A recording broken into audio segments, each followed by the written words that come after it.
Почти 2 года собственники общежития по Октябрьскому проспекту 69 в Сыктывкаре не могут получить новое жилье. Здание в центре города признали аварийным в 2019-м. Жильцов начали расселять. Мэрия предложила переехать в маневренный фонд в Максаковке, но большинство людей отказалось.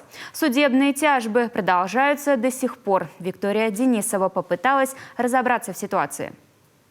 Постановлением администрации в 2019 году многоквартирный дом по Октябрьскому проспекту 69 признан аварийным со сроком расселения граждан. Ирина Казанцева – одна из жительниц многострадального общежития в Сыктывкаре. Зайдя в бывшую комнату, с досадой вспоминает: дверь была железная, окно пластиковое, свой ремонт. У Ирины 3 детей. Помещение купили для одного из них на будущее. Да не тут-то было. Теперь здесь исписанные стены, битое стекло, мусор. Нет ни света, ни тепла. В прошлом году нас выселили.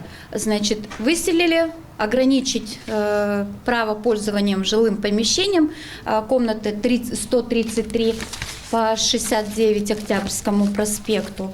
И далее, у нас пошли тяжбы.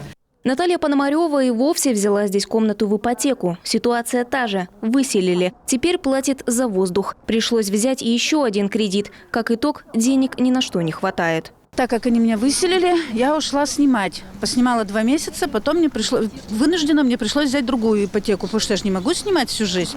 И теперь я плачу ипотеку, плачу квартплату там, и у меня денег-то толком не остается, чтобы, жить. Зная, что здание аварийное, жильцы продолжали бороться за него. Вода текла, проводка искрилась, стены рассыпались по кусочкам. Обращались к коммунальщикам, спасателям. Результатов не принесло. Столичная мэрия предложила альтернативу непригодному зданию – переехать в маневренный фонд в Максаковку. В 2018-м там проводили капитальный ремонт. Тепло, светло, чисто, следят за порядком. Но ежедневно тратить время и деньги на дорогу из Максаковки в город и обратно жильцы не готовы. У многих в Сыктывкаре работа, школы и детсады. Не вариант, потому что в материальном плане они малообеспечены.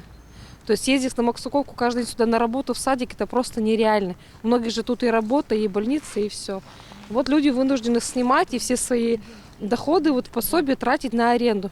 Начались суды. В сентябре власти изъяли землю под зданием. Собственники отсудили право на компенсации или предоставление жилья. Однако новоселье постоянно откладывается. Мэрия не спешит предоставлять взамен другое жилье или выдавать компенсации, говорят жильцы. Мы обратились в администрацию с просьбой прокомментировать ситуацию и получили ответ.